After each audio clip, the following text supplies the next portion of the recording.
Hey folks, so today I wanted to talk about my experiences and adventures doing some long exposure waterfall photography, and I'm adding an interesting topic into what you would normally expect from the format of one of these videos. So watch on and find out how I got on.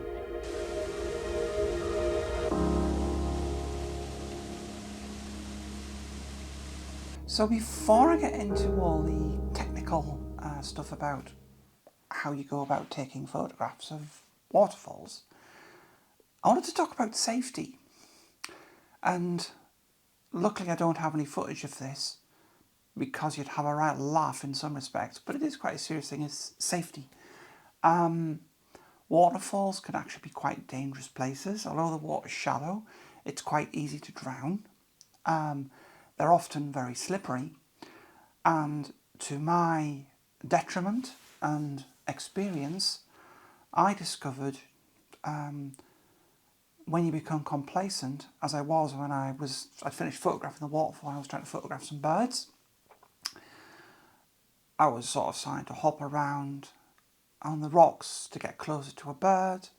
I had my backpack on, so I wasn't really well balanced. I put my foot on a slippery rock and I fell over. And I was so lucky that my camera bag actually stopped me falling back into the water and cracking my head. I injured my, for want of a better word, glutes, or in more common terms, my bum. Thankfully, I've pretty much recovered. I'm a little bit sore still, but it only took a week to get over it. But be very careful when you're approaching a waterfall. Be very mindful that it's very slippery. And if you were at all in doubt, you shouldn't really do it, and you should tell somebody that that's what you're doing that day, because if you have a fall and you're in a remote place and there's no phone signal, you're stuck. So I just wanted to get that over, just how important your safety is when you're photographing something like a waterfall, and don't make the mistake I did.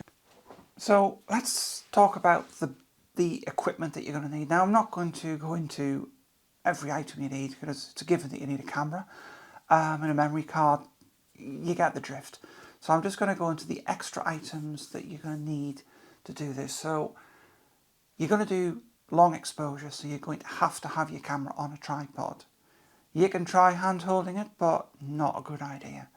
Although cameras have fantastic stability these days and you can do some handheld shots, you're not going to get razor sharp shots unless you're on a tripod. So you've got to have a tripod. And the tripod that I use, I've got down here. Here's one I prepared earlier. It's a Manfrotto one. It's just a normal steel tripod. Folds down to a very compact form. So very easy to carry. It pops in the side of my bag, and that's the stable platform I use. I've just got a standard ball head mount for it, which is pretty common on most, and I use an Arca Swiss, what's called an Arca Swiss plate. And again, they're a very standard plate and a good kind of plate to invest in. I'm not a huge fan of tripods because they're a pain in the backside to carry around, but I do have a mini tripod which is carbon fibre, which you can get away with. But I'm going to try doing some waterfall photography with that small tripod and see how I get on. That is a normal height tripod, so a standard tripod, which is going to be something you can stand behind, and the camera will be up to your eye height. The next thing you're going to need is what kind of lens you're going to use. Generally speaking, and it's not exclusive, but for the kind of photography I was doing, you're going to need a wide lens. So on my Lumix S5 II, this is the 20-60. Thankfully, all Lumix cameras use 67mm threads, which is quite handy. The 20-60 gives me a good range of fairly wide to a little bit of telephoto if I want to zoom in and get a little bit of detail. And again, I'll be able to show you shots of, like, you know, here's a wide shot that I took at 20mm, and if we zoom into a more telephoto shot, you can see that I zoomed in a little bit here, and you can see I can get more details on the waterfall and on where the water's trickling down and the darker wet portions.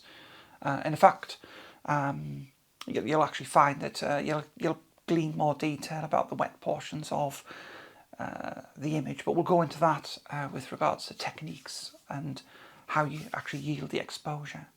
Now, the last thing you're going to need, and it's not a given because sometimes waterfalls tend to be in quite dark areas, and I did take some of my shots without one of these, but essentially this is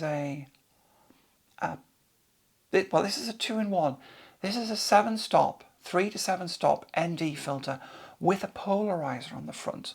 I did a lot of research on this. It's not a hugely expensive one. It's about £80 this one, which is kind of mid-range, entry-level to mid-range pricing. If you're going to get a polarizer, I've started with some cheap ones. To be honest, they're not good. They have a colour cast. That one actually doesn't really have a colour cast that I've noticed. And you get lovely images through it. I mean, you've already seen some of the pictures. So, although it's not essential in ND filter, if you're going to do longer exposures, you're going to need one. And the polarizer is, again, not necessary, but if you have like pools of water, it gives you control over how translucent you make the waterfall in the water, because obviously a polarizer can cut through the sheen on the water and show you the pebbles underneath, and you might want to have a little bit of translucency to the long exposed bits of the waterfall as they stream down. So essentially they're the 3 main things that you're going to need to take with you in addition to your normal camera. So let's look at what kind of settings you're going to use on your camera to freeze, either freeze the action on the waterfall, but they're going to be very different to what we're trying to do today, which is long exposure. So I'm not wanting to freeze the action, which would be a very fast shutter speed. I'm wanting to basically create the flow of the water so you can actually see it in a long exposure. So the water will merge into a lovely stream, as again you've seen from some of the images that I've been bringing up on the screen. You can see that it's very, very different to if you use a high shutter speed where you'll see the water, and I've got some video clips here of what I've actually done. You'll see the water flowing. You can imagine if you froze that, you would kind of get the little droplets and everything. Now, you might want to do that, but not for this today. So, shutter speed, generally speaking, I had to play around with shutter speed. I would say 1 to 2 seconds is enough to get a very nice, pleasing effect on the water, and still have portions of the fast-moving water very, very blurred and creamy and white, but also the pools of water can still be crystal clear and very attractive with seeing the rocks and the different coloured stones and things underneath.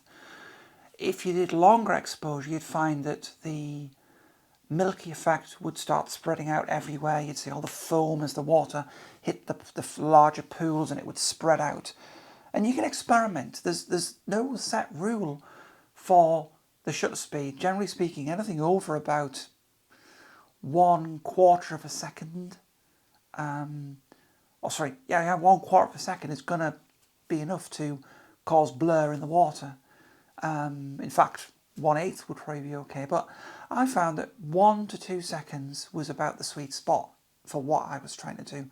So start with that. Now, aperture-wise, you generally want to have quite a small aperture, so a big depth of field, because you want everything in focus, unless you deliberately want to have a shallow depth of field. But for me, I wanted everything in focus, and I chose either f11 or f16. I wouldn't go any higher because you go into diffraction. And diffraction can make the image look a bit soft, and that's if you go to f22. And this is where your ND filter comes in.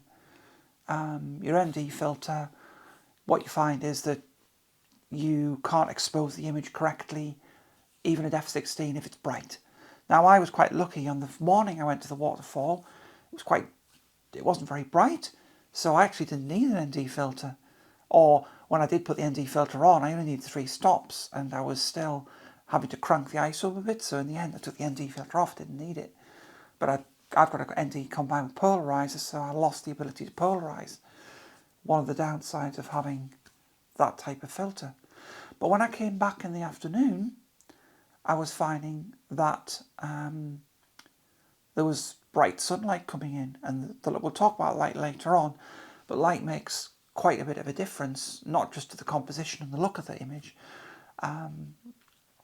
but also how big an ND filter you need. So I was up to about ND4, but I was able to shoot it around about ISO 400, ISO 200, rather than what I've been shooting at with, which is about ISO 1600 when I wanted to use my ND filter, because it had been so dark, but it got much brighter in the afternoon.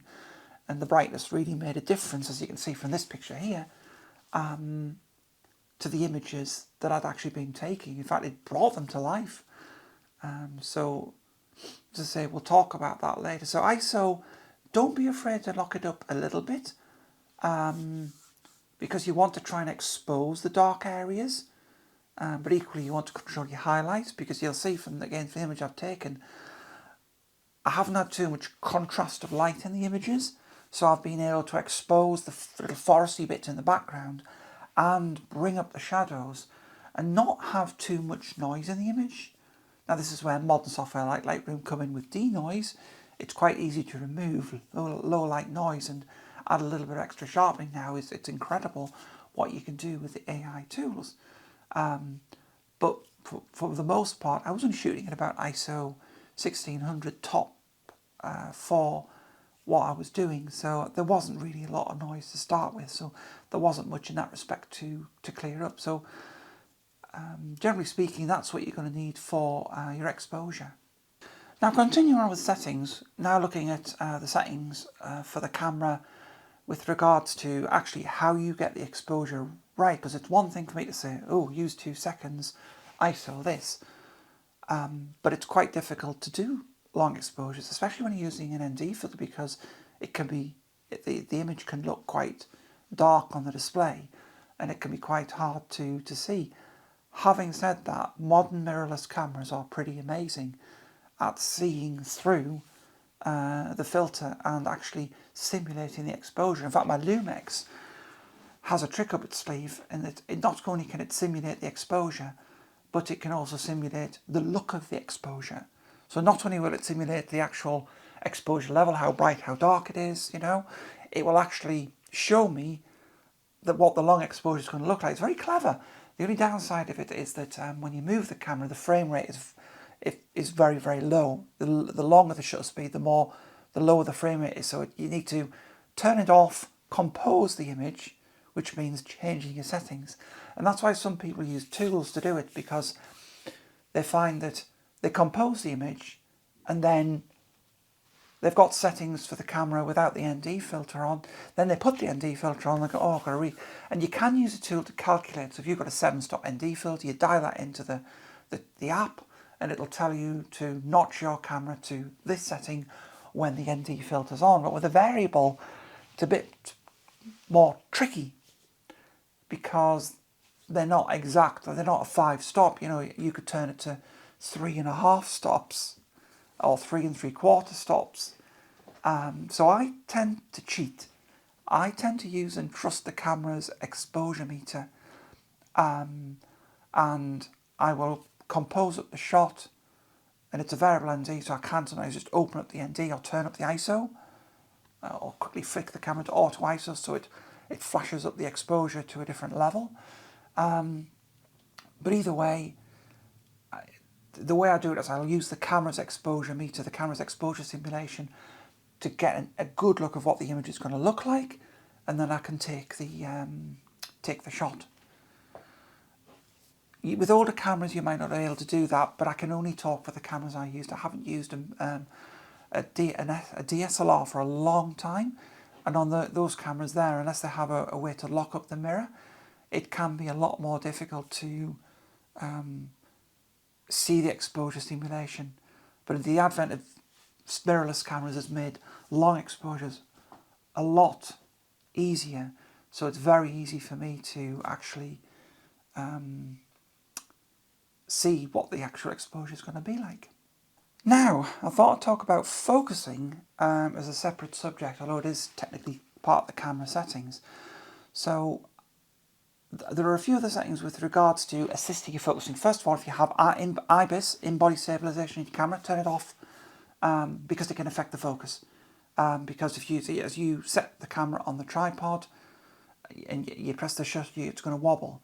Also, if your camera has a self-timer, you'll use that. So I don't have a remote release, but what my camera does do is I can turn the dial to timer mode and I can quickly have a 10-second timer. So that means any camera wobble will be long gone using the self-timer, and it won't affect the autofocus or the image coming out slightly with motion blur. And 10 seconds is plenty of time. Well, it would be plenty of time for the IBIS to settle down, but if you turn the IBIS off, it's locked. And the IBIS, you see, can shake when the camera's on a tripod if it's locked, and it takes a little while to settle.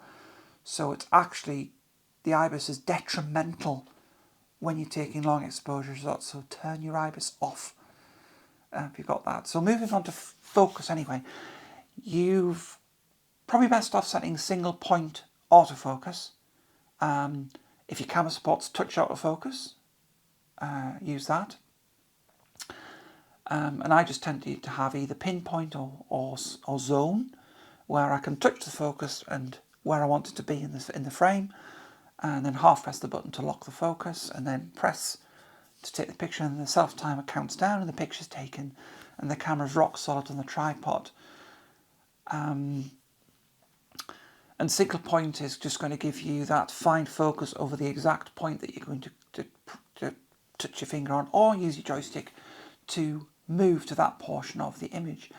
Now, as to where you focus in the image, what you've got to look at is knowing the, if I get the right word, hyperfocal distance of your lens. And what this is on wide lenses, especially when they're wide open, what you tend to find is at f/16 that pretty much everything that is beyond a couple of feet in front of the lens is in focus right to the back of the image. Now, normally, if you're having issues with shallow depth of field, you might focus stack, but while focus stacking a waterfall is possible, it's time consuming and a lot of post-processing, and not something that I, at the moment, want to spend time doing. So I prefer to use hyperfocal distance because I'm lazy. You could argue that.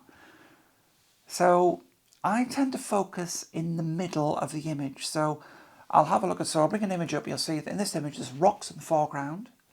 In the middle ground there's some large boulders, and in the background there's the waterfall.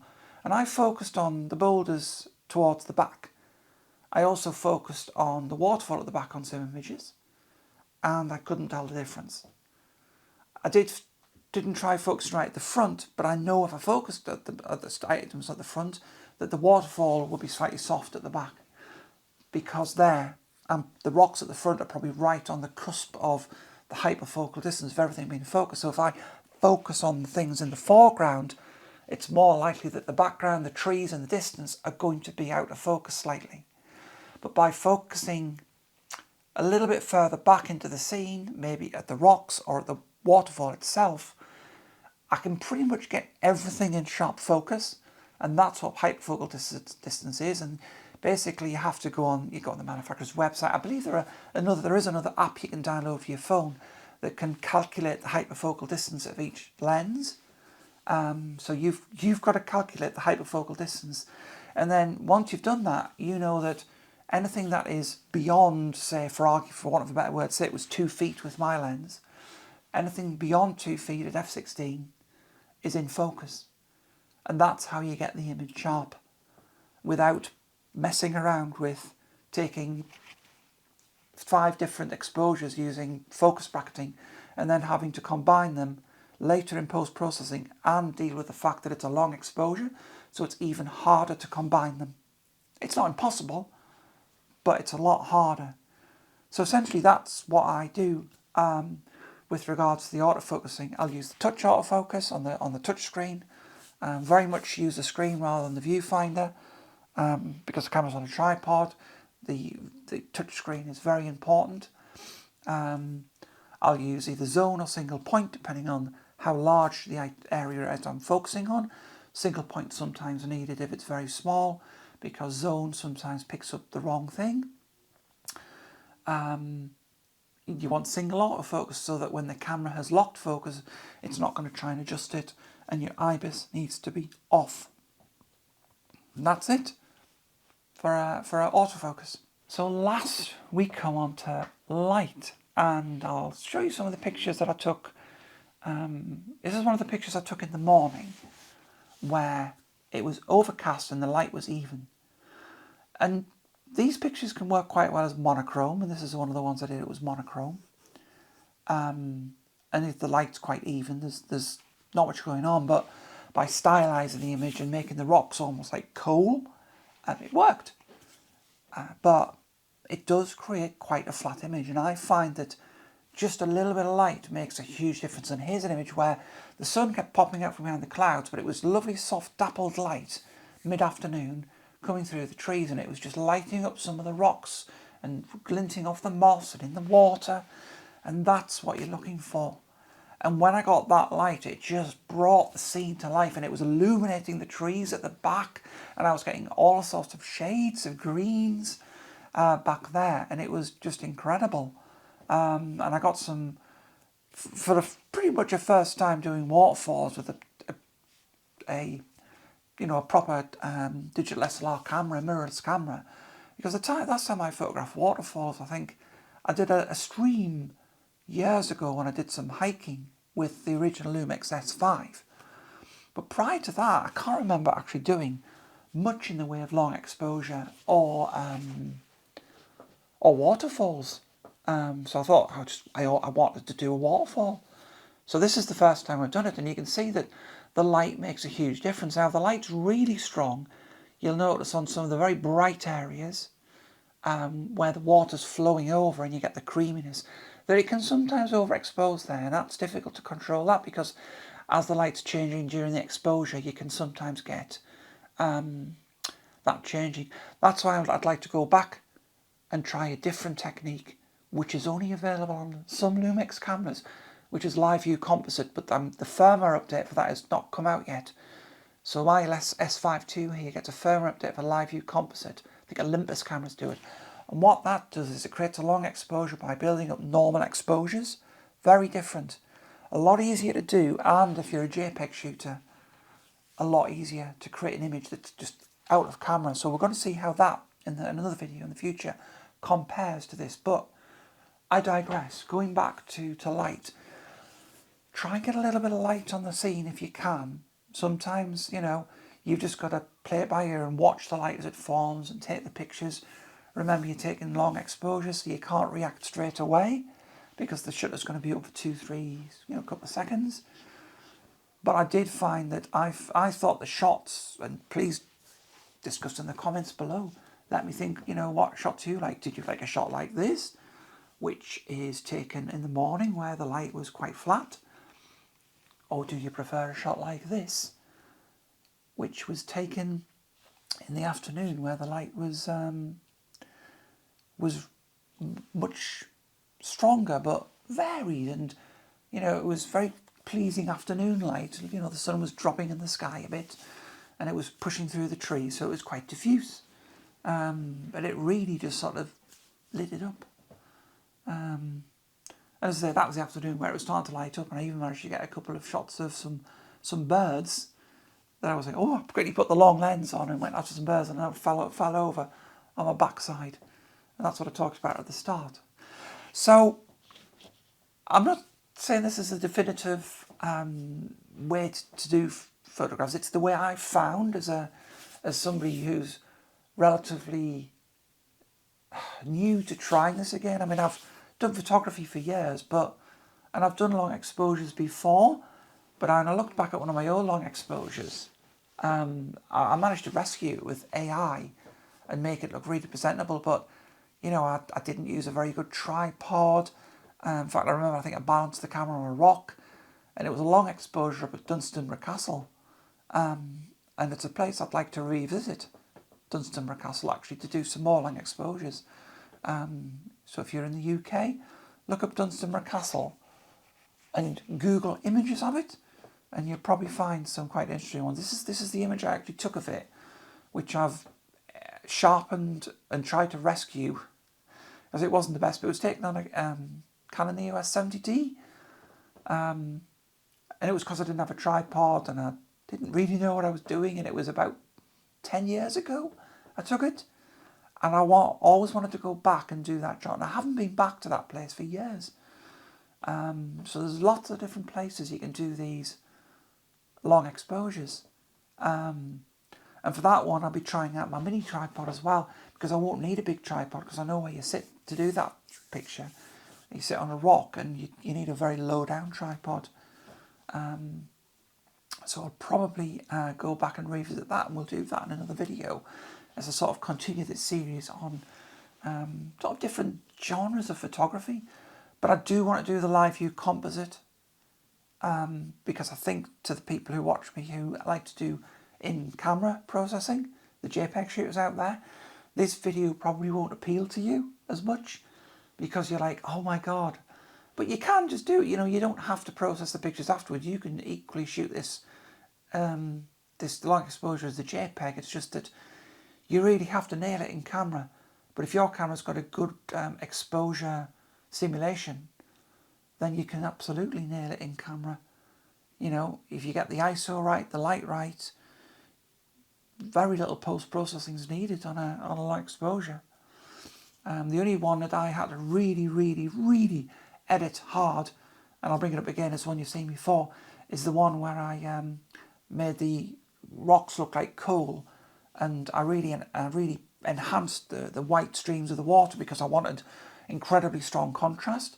And I think unless the camera had a specific JPEG mode that made that kind of effect, I think you'd find that quite hard to do in the camera direct. So certain things are harder for a JPEG shooter versus somebody who wants to process stuff in RAW.